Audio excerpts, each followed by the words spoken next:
Oh yeah, we good, we good, we in the mix. Hey man, y'all already know what it is. It's your boy LH_Drinker King. We is live in the motherfucking mix on F.M.P Radio. Y'all already know this the livest online radio show / podcast in the whole world. We be in the mix. Whole we be world. live. Don't nobody be as turned as Whole us. world. And y'all already know it's 420, man. We twisting shit up.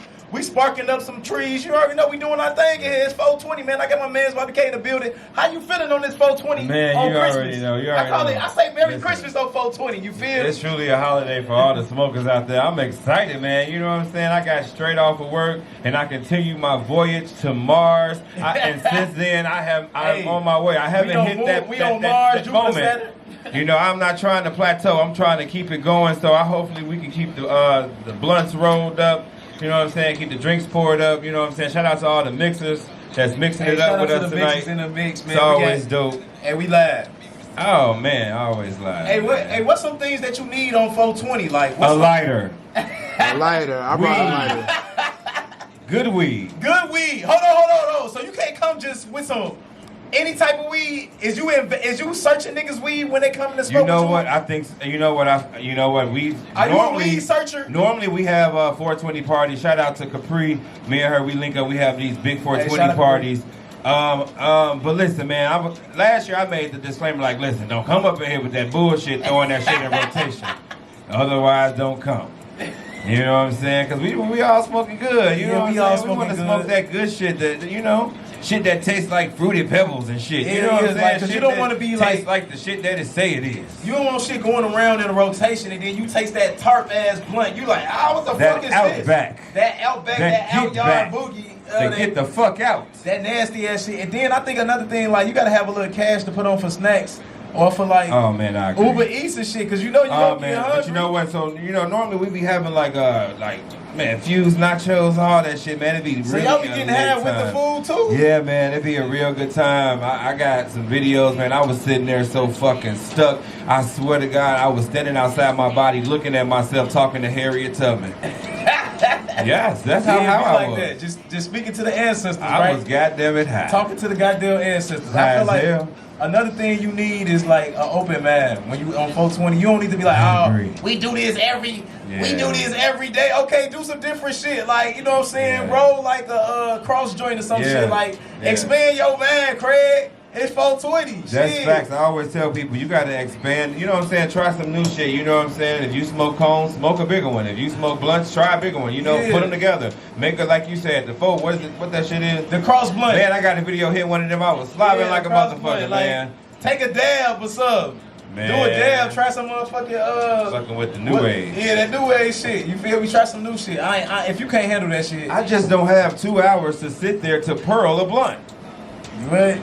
You know, they be sitting there doing that shit for 2 hours, like all the intricate rolls and intricate things and shit like that. That take a long time. I don't know if I got the patience. I don't got patience at all to sit and roll no 2 hour blunt. Oh, hell no. Hell no. I got to get that shit up, roll, and smoking it in the air. You feel me? Yeah, you know. So we got to really get to it. But hey, we going to go into the next segment, the taste tester.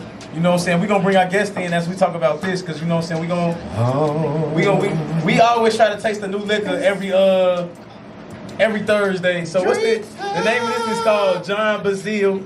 John Basil. I got to say it the proper way. John Basil. John Basil. No, John Basil. No, I went to say. Got a little eye on the top of it. I went to say Basil.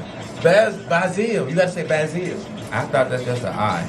But when you get the apostrophe, it gets formed. I mean, is that an apostrophe? Can you put it a little closer? Yeah, the little tail there. It's short the bottom. Yeah, Basil. John Basil. And they said it's made in Chicago. It's made in Chicago. Okay. Yeah, all right, talk to me now. Yeah, it's a John Basil. It's a Chicago tequila. So this is a hometown tequila that they got in the liquor store. You feel me? I kind of like it. I'm feeling kind of under the influence. You know what I'm saying? All right now. Okay, now it got a smooth taste. You know, it don't have a bad taste. You know what I'm saying? So not like that Kevin Hart shit. That's still the worst today. Yeah. They said you had to try the dark one. No, thank you. They say you got to try a different kind one. You see what I'm saying? So we gonna go around and see. How you feel about it? How you feel about this tequila?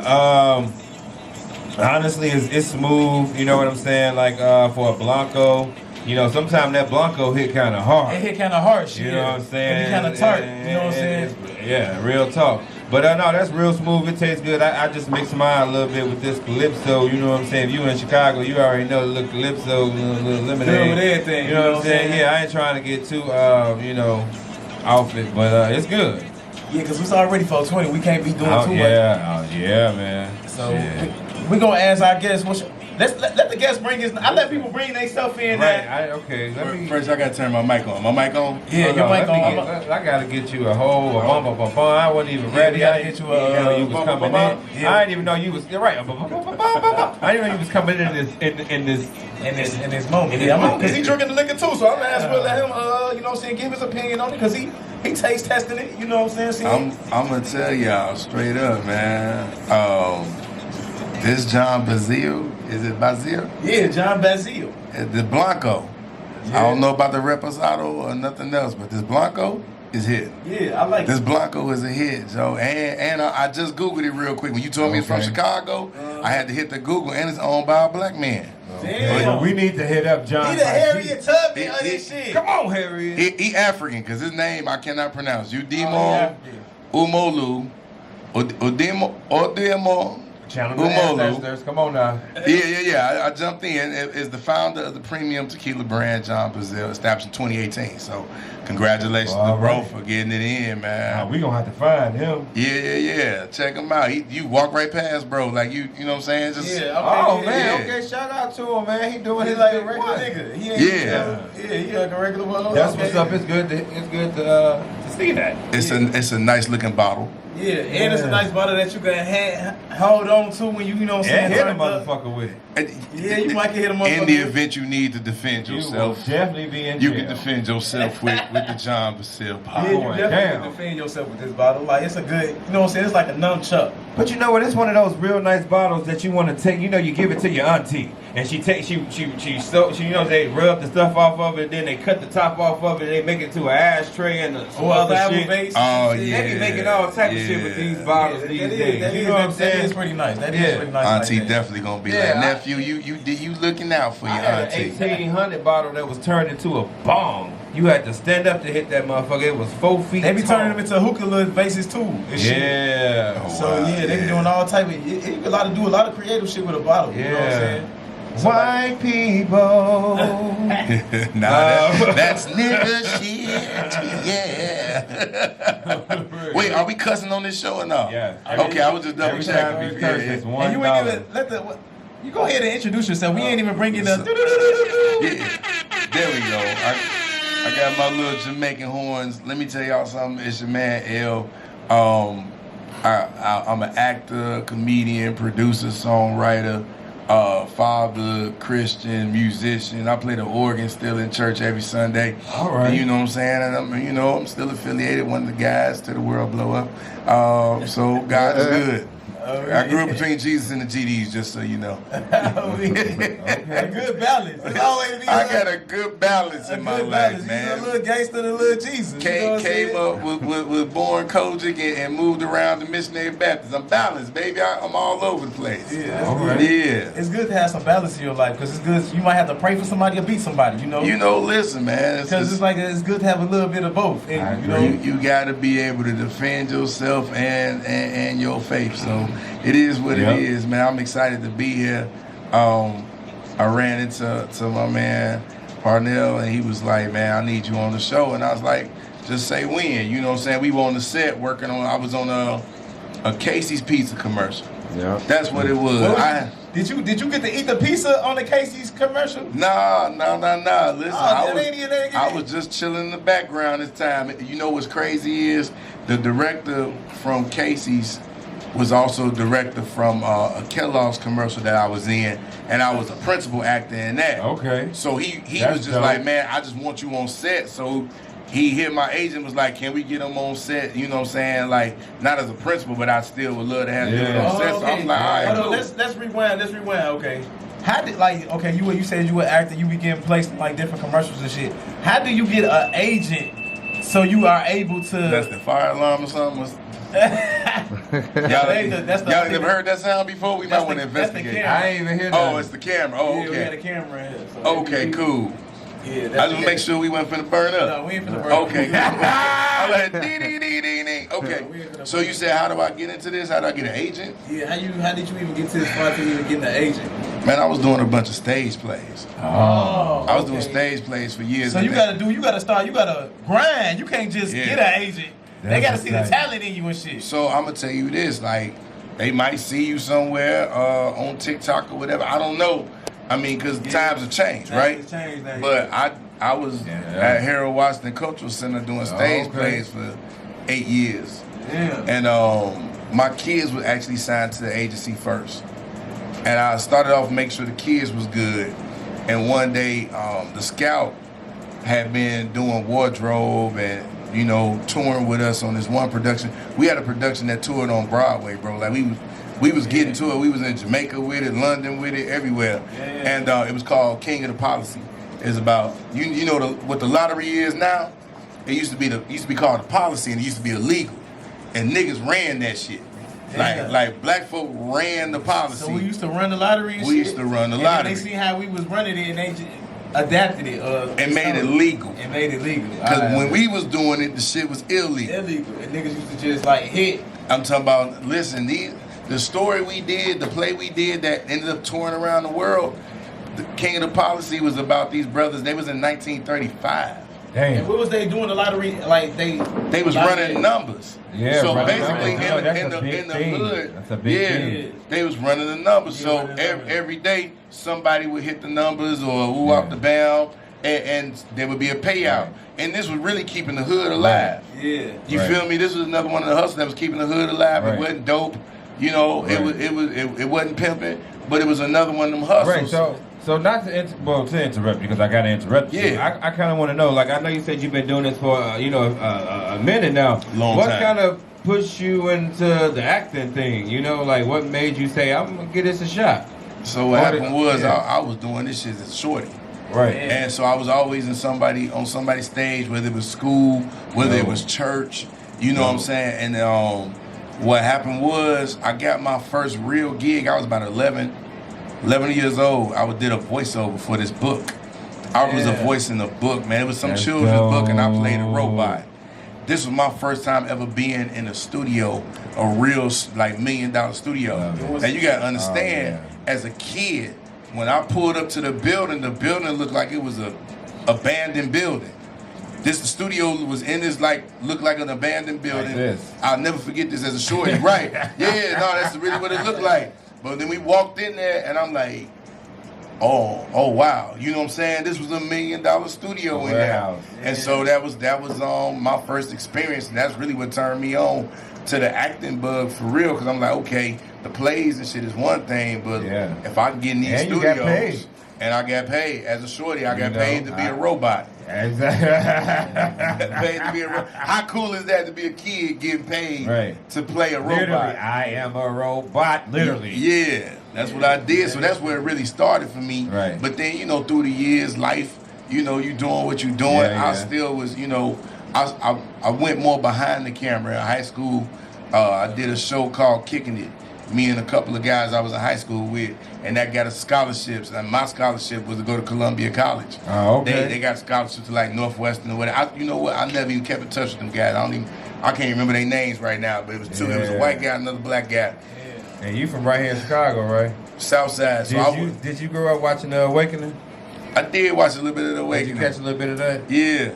Coming up, like you couldn't miss it as a shorty. Like The Awakening was it. I mean, that was the inspiration right there, showing you like, damn, okay, look at them, they acting, you know what I'm saying? It make me want to do it, you know? Dog, I just wanted, you know, I'm gonna tell you something. My honest right hand of God, I just never wanted to work a job.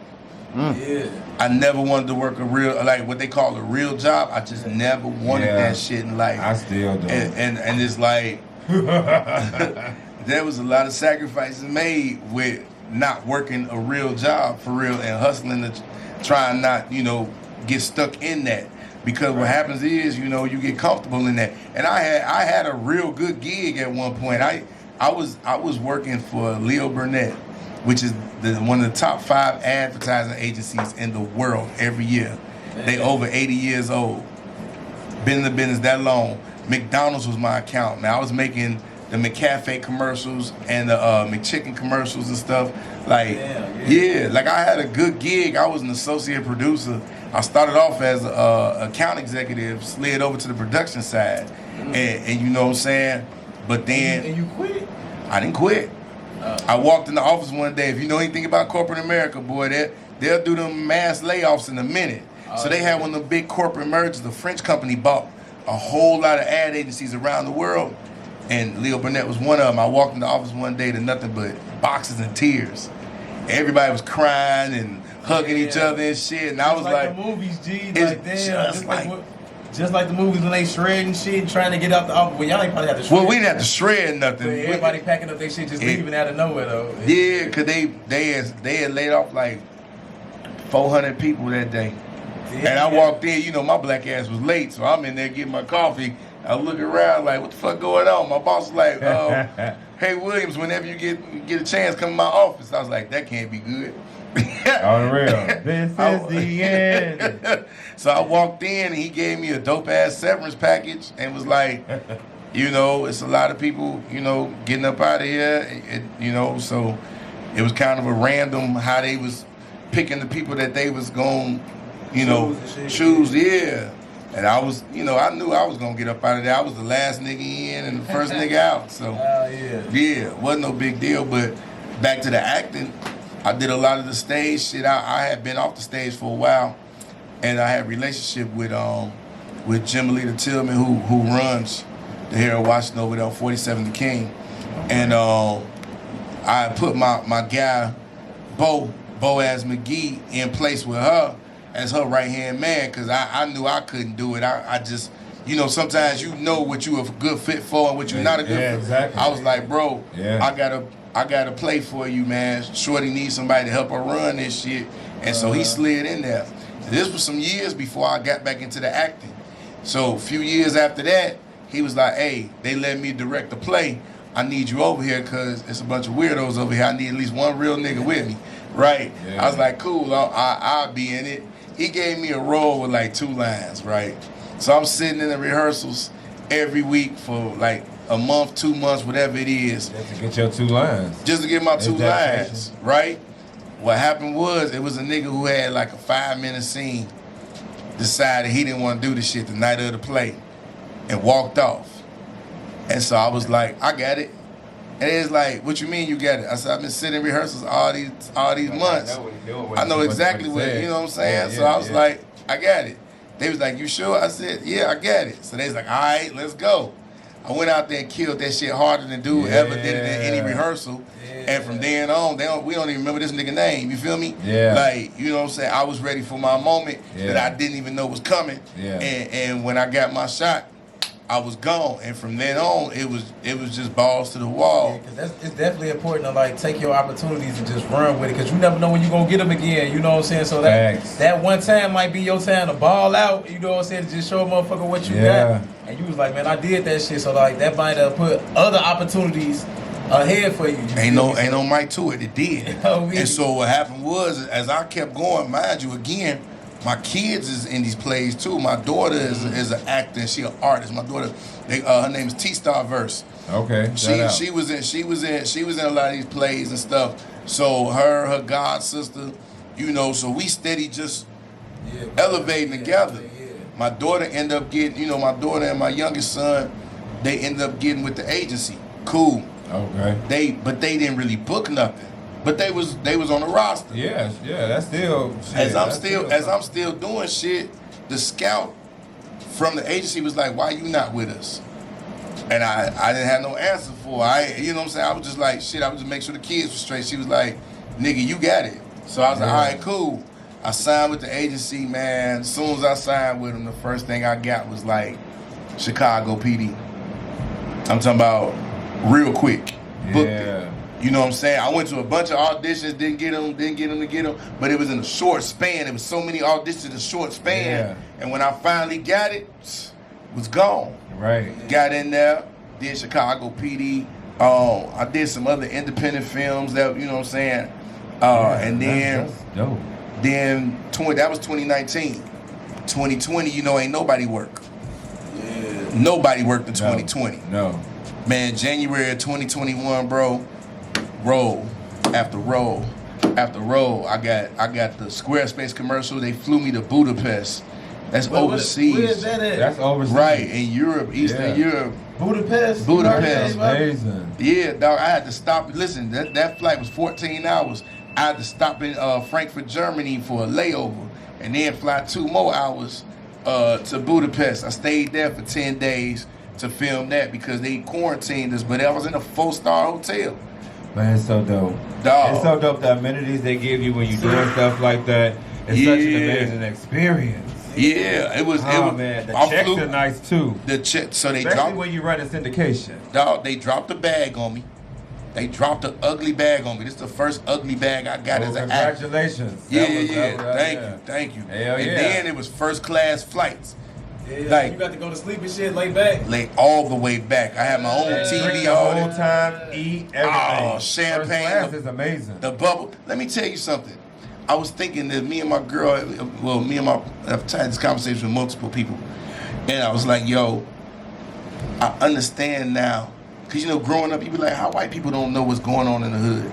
How they just don't. They be so oblivious. They so cold. Exactly. They don't even got no time to be worried about what we got going on. Listen, I was with everybody else up until we got to the tarmac. When we got to the tarmac, them people went that way to the middle of the plane. We went this way to the front of the plane. And I didn't think about them people again until I got back home to Chicago. Yeah, because I done been on this plane twice. That's an international flight, so you know that.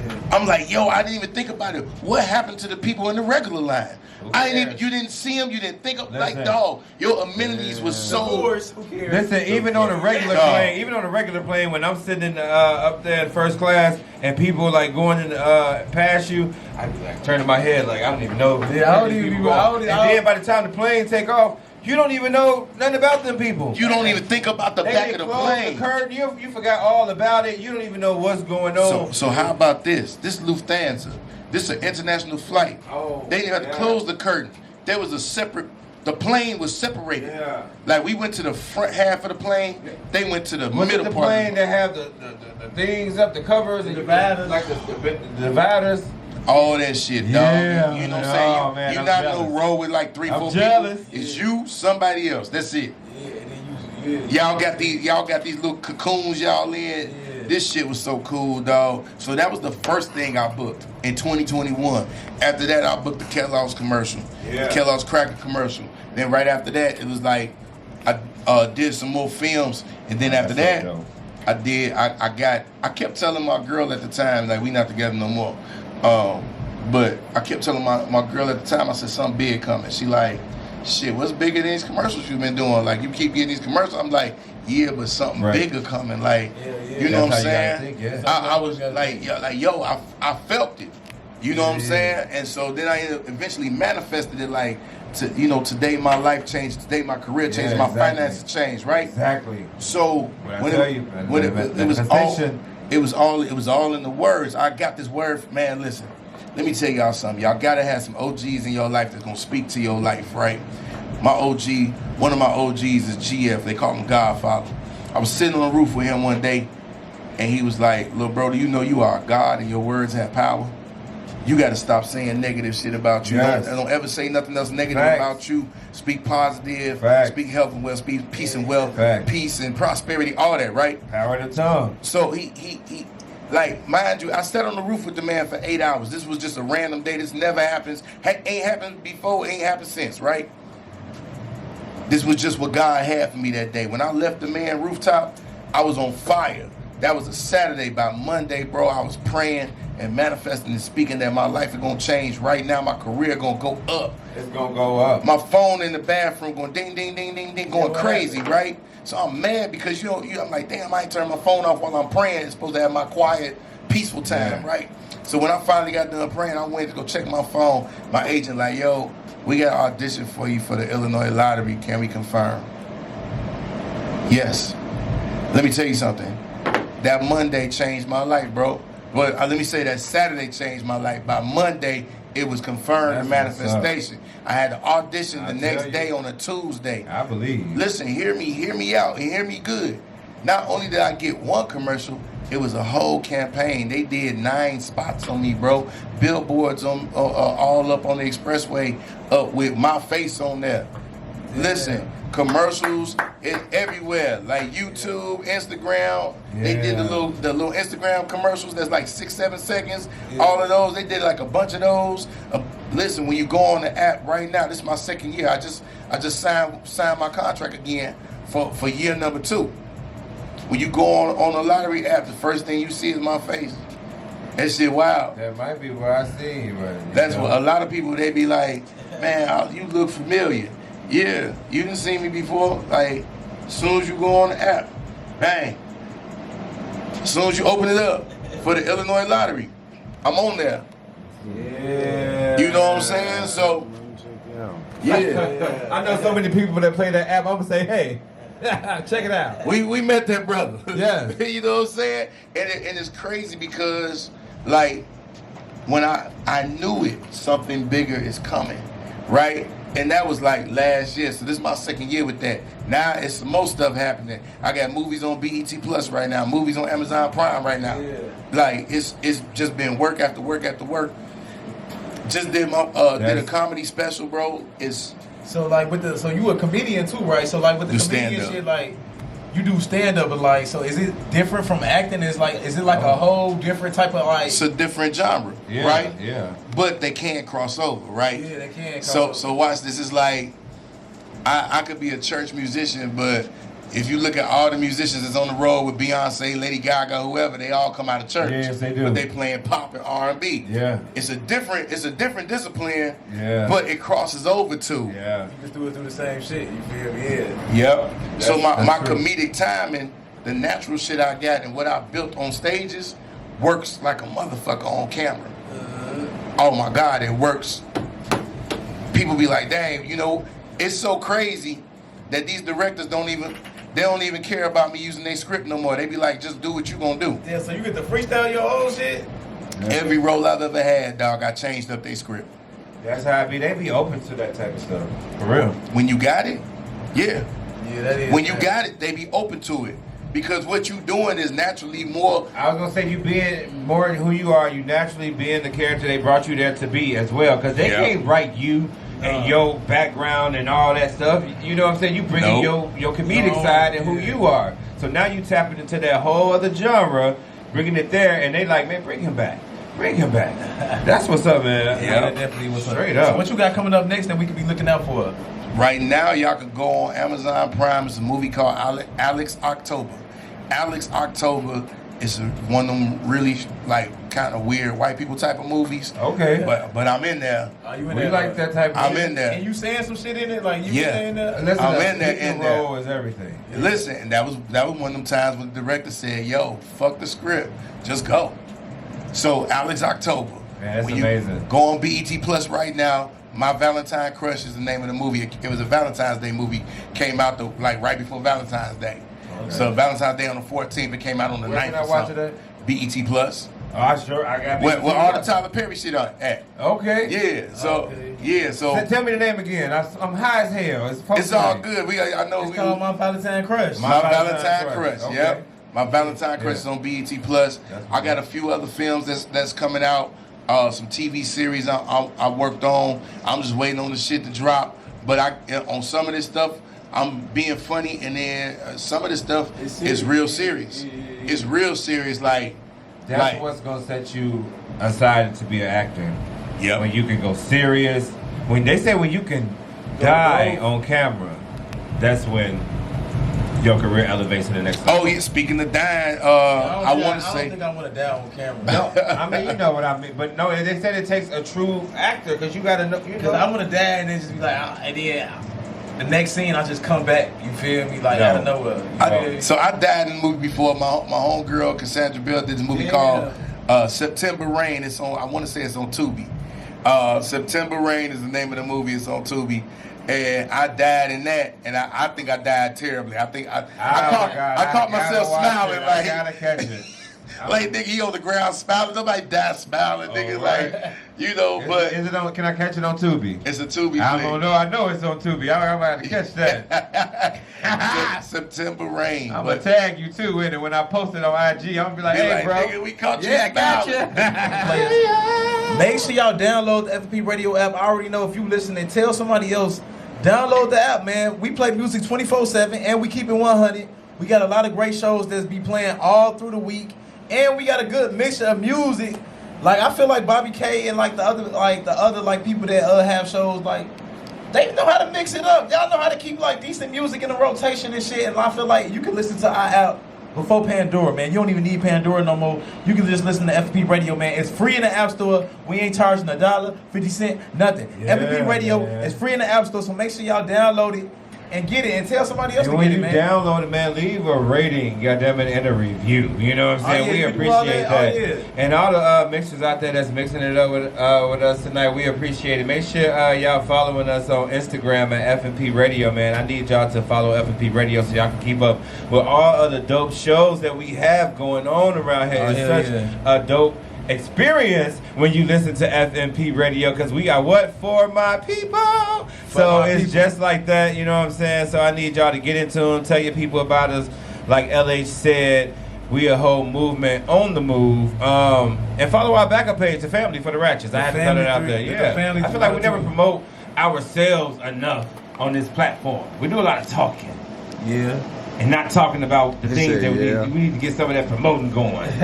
But yeah, get them numbers up. Make sure y'all follow the Family 312 and make sure y'all follow, you know what I'm saying, F.M.P Radio. But yeah, man, you know, we sitting here, man, with like I would like to say someone who has truly found out the power of the tongue, the power of word. You know what I'm saying? The power of thoughts. Because I tell people all the time, it's all about how you manipulate the situation to make it work for you as well. You know, sometimes you could be going through something bad, but you got to just figure it out. You know, it's always a way through this situation. It's always a way out of no way. I said that to say, like, how many times have you, like, I know you say you booked a couple things. How many things have you booked that maybe showed up and was like, I don't even really want to be a part of this?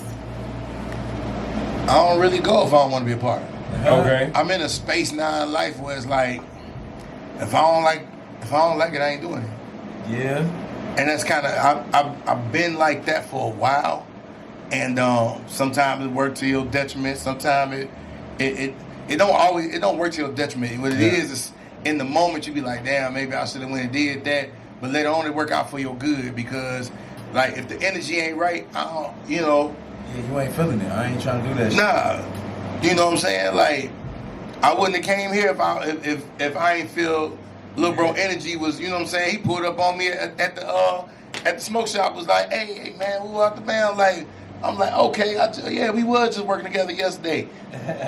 How was I supposed to run it? Listen, we filmed where was we at? Do you even know where we was at? I forgot where we was. Nigga, we was 30 minutes from Wisconsin. I'm gonna tell you we was that close. We was that close. No, we wasn't even 30 minutes from Wisconsin. They said we was 3 miles from Wisconsin. Damn. Wherever we was filming at, that's where I met him at. And then the next day I see him on 127 right off the expressway. Hey man, God be doing certain things. That's how it work, man. So that's how it work. That's why I was like, I couldn't even tell him no, like, you know what I'm saying? Cause I'm like, you know what? I know there's gonna be some young ratchet nigga shit, but you know, fuck it. I'm here. I'm here, nigga. I'll never act like I wasn't young and ratchet shit. I'm old and ratchet sometimes. Like I got to, you know, I gotta pull myself together sometimes. Like, wait a minute, you are an adult. You should not be listening to this song. I always gotta do that, like every other day. You feel me? Like, goddamn, nigga.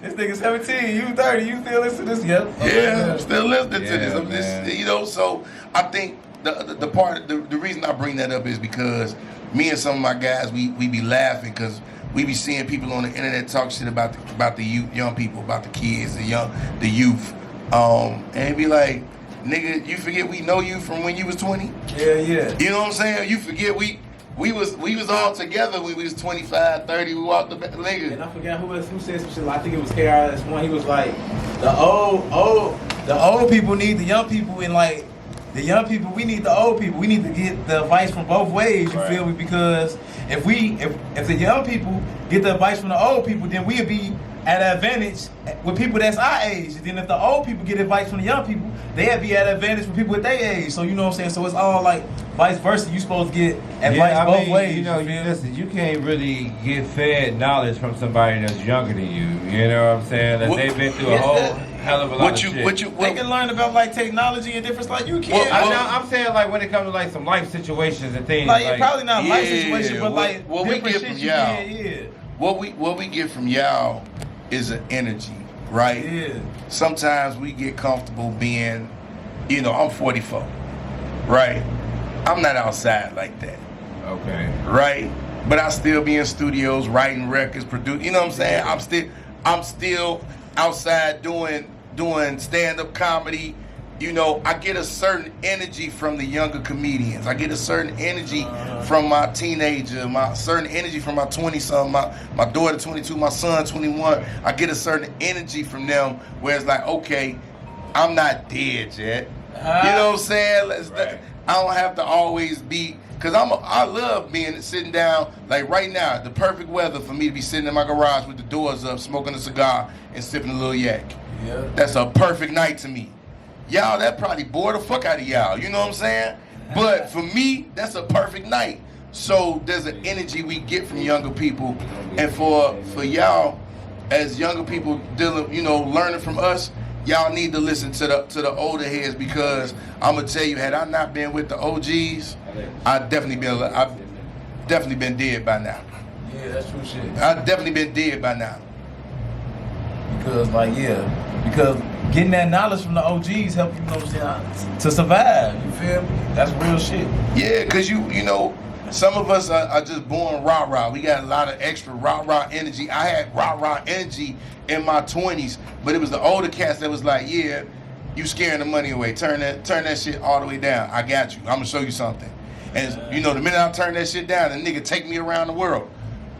That's all I had to do was be cool. Yeah. Okay. And, you know what I'm saying? I didn't have to bang my hat everywhere I went. Like, no. Nigga, just put your regular hat on and just put it straight to the forward or to the back or whatever. Be cool.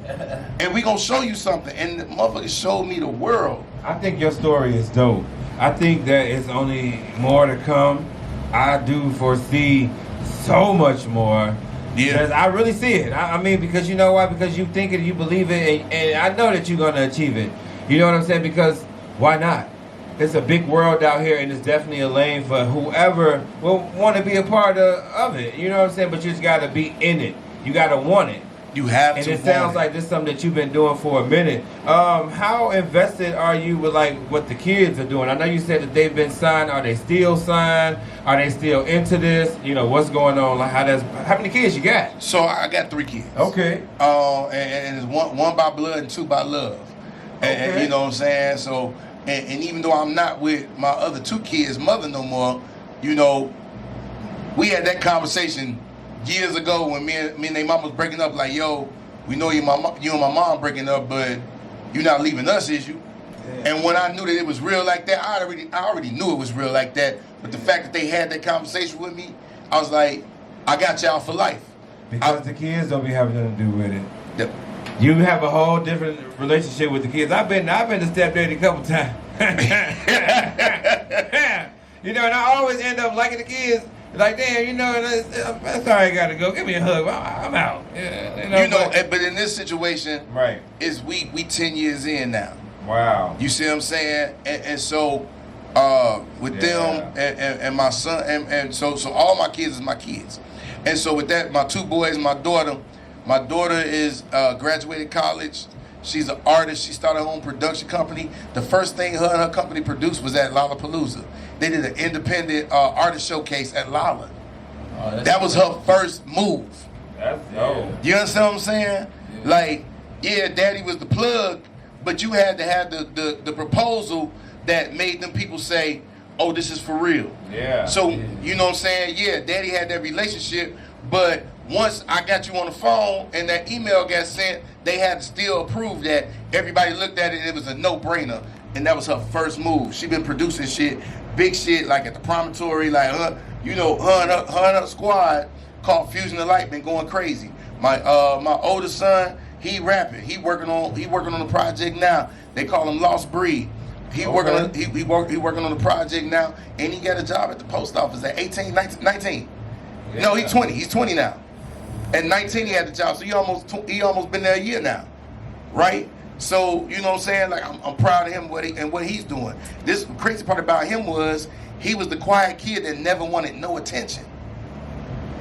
But you naturally got this gift in you. You see your dad is, I don't know what your mama do, but you see your dad is, you naturally gifted, it eventually came out. And my youngest got a clothing line called Distress Department. So he been, you know, just, he got the hoodies out here, the tees, the shorts, the, what they call them sweatpants that kind of ruffle at the bottom or something, the staggered, yeah, he doing all that. You know what I'm saying? At 16 years old, been doing all that. Doing his own fashion shows, like it's pretty dope what I'm watching my kids doing. So I'm definitely investing in them. I try to stay out the way because, you know, I used to manage my daughter. I used to, you know what I'm saying? Yeah. So I've been hands off to let them be free to do their thing, but they always got me as a resource. True. That's what's up. So like, where can we find you at? You got a YouTube, you got a social media. Where can we find you at on all platforms and stuff like that? Man, you want to go to Hosted by L on Instagram. Hosted by L on Instagram, Leonard Williams on Facebook. That's my government name, Leonard. The Hosted by L is hosted by, and it's just the letter L, not EL. People like put EL on there. And then everything else you're going to find from there. I got a podcast called The Fake Decent Podcast. You can see that on YouTube, Instagram, Facebook, Twitter, all of that. Oh, on Twitter, Loyalty Group. That's my company name. So you'll see everything that's going on. And I'm at Tavern on the Grange every week, every Wednesday. Oh man, that's dope. And that's a nice venue out there too. Super sexy, it's grown real sexy. Excellence. It's real Black excellence. Black excellence on steroids. Yeah. And some good food too. Yeah, and plenty of it. Yeah. Yeah, like you're not gonna feel bad about spending the money you spent because you have a lot of food to take on with you. Yeah. So every Wednesday I really have a standing room only crowd every Wednesday at Tavern on the Grange for a comedy show, upstairs and downstairs. It's crazy. Yeah, well, we definitely got to check it out, man. I swear, anywhere we can be a part of anything, let us know. You know what I'm saying? I think that'd be dope. Anytime you want to come back and talk about anything, man, we would love to have you. You know what I'm saying? I think that, like I said, I think your story is inspirational. So I think it's only going to get bigger. So meeting you today and meeting you 5 years from now is going to be even bigger, even better, I feel like, for the both of us, for all I of was us. just getting ready to say, man, F.M.P Radio, what y'all got going on, this in the mix y'all doing, man. I speak life over y'all, man. Y'all gonna live long. Y'all gonna be flourishing, successful. Like, y'all finna take everything to the next level. Like, y'all gonna look up a year from now and be like, damn, homeboy said that, like Big Bro said, we was gonna be, cause I'm gonna tell you something about God, man. This is why I gotta talk about my faith, man. People don't like to talk about it, but man, I love Jesus, right? And so at the end of the day, God wants us to win. People been preaching hellfire and brimstone. That's a part of it. But the biggest thing is God wants you to win. If you go through the Bible, it's a lot of niggas was getting it in the Bible. David wasn't poor. Jesus wasn't poor. He was just walking around. Just look at it. He was on tour with a bunch of his guys. You know what I'm saying? Them niggas wasn't broke. They was not broke, man. Solomon was one of the richest people to ever walk the earth. So you got to look at it as God really wants you to win. It's a scripture in the Bible, and I'm going to get out y'all way. Ecclesiastes 10:19 say a feast is made for merry, a feast is made for laughter, wine maketh merry, but money answereth all things. Mm-hmm. It's saying in the Bible, get you some money, man. So with that being said, it's in there. Ain't somewhere. I told you exactly where it is. Ecclesiastes 10:19 is right there, bro. No, Mike L said that it's all about the business. Yeah. Like, get your money, man. He said that. It's in the Bible somewhere. And I went and found exactly where it was. Ecclesiastes 10:19, man. God wants us to win, bro. And so I'm excited about y'all, wherever it go from here, because that's the other thing. You don't never know when it's. How about this? I really was focused on music. I'm a music producer, dog. I got a record with Missy Elliott, Shauna, Ludacris, Bobby Valentino. Like, yeah. Damn. I got records. I got a discography. Like, so that was prior to all the act. Yes, I did a record for Shauna called Take It Slow. Missy Elliott hopped on the remix, bro. I wrote a record for, remember the girl Lumi D who did that song? I wrote a record called Cute Boy. For her. For her. And this one she had got dropped from her label. I wrote that record, dog. She was overseas working because she was still getting money overseas. We wrote that record. She recorded that record. It got her another deal and brought her back home. Cute boy. Oh, damn. Yeah, I really am him. And at the end of the day, bro, let me tell you something. But I was focused on music, but now I'm over here acting and doing stand-up, like strong stand-up, bro. Strong. Like, so you never know. Let me tell you something. When people say Jesus take the wheel, they be joking all the time, but for real, let Jesus take the wheel. Yeah. He gonna ride that. He ain't gonna crash it. Yeah. He ain't gonna crash it. Yeah, because you giving over your, you know, all you you giving all your cares over there. I mean, at this point, it's like you letting go of your if burdens. you put your trust and your faith in Him, it's like if it ain't there, you gonna crash. Yeah. So at that point, you really jumping out on faith. Yeah, and it's easy to talk this talk when everything going good, man. I had to talk like this when all hell was breaking loose. Yes, you have to. Come on, man. Let me tell you something, bro. I had to do it. I had a sold out show the night before my father's funeral. Damn. Sold out comedy show. I wasn't even gonna do it. My little sister said, "Come on, man. You know, Pops wouldn't want you to not do what you good at doing." So I had to do a comedy show to a sold out room the night before burying my father, and still listen. Let me tell you something. When you going through hell, bro, you gotta see for yourself. You gotta see heaven yourself. You gotta see it. And you gotta manifest it, or you just gonna stay in hell. If you don't see that shit, ain't nobody else gonna see that shit. Nobody else gonna see it for you. You definitely gotta see it. You know what I'm saying? But like I said, I definitely appreciate you for coming through. Yeah. You know what I'm saying? Appreciate y'all for having me. Shout out Ed with your Instagram. Shout it out one more time so the listeners can hear where you. Hosted by L on Instagram. Facebook is Leonard Williams. That's Leonard, because I know my black people like to just spell Leonard.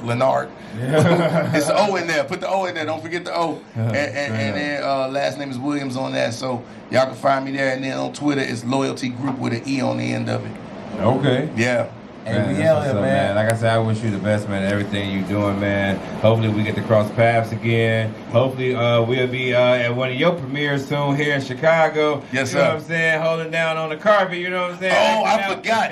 I'm in a movie produced by my homie Bo and written by and directed by my guy David Salas. It's called The County, man. There's a bunch of us in there. Me, my guy, Deshaun Sanford in there. Okay. Mook is in there. Naeem Lynn is in there. They did he say it was gonna be on Tubi or Hulu? I think it's gonna be on Tubi. But they doing some releases. They gonna be doing some theater releases. Okay. So when we get ready to do the theater release, I'll make sure I'll come back through. Please reach out, let us know. We would love to come through, man. Chop it up with the cast and stuff, man, and just really, have some, Q&A. I'm with that, man. I'm gonna put y'all in tune. Ask a lot of questions. I'm gonna put y'all in tune. Yeah, that'd be dope. Well, thank you again for coming, man. We appreciate it. We know how life works. It's busy. Yeah. So we appreciate it. I appreciate y'all, man. Blessings. All right, bro.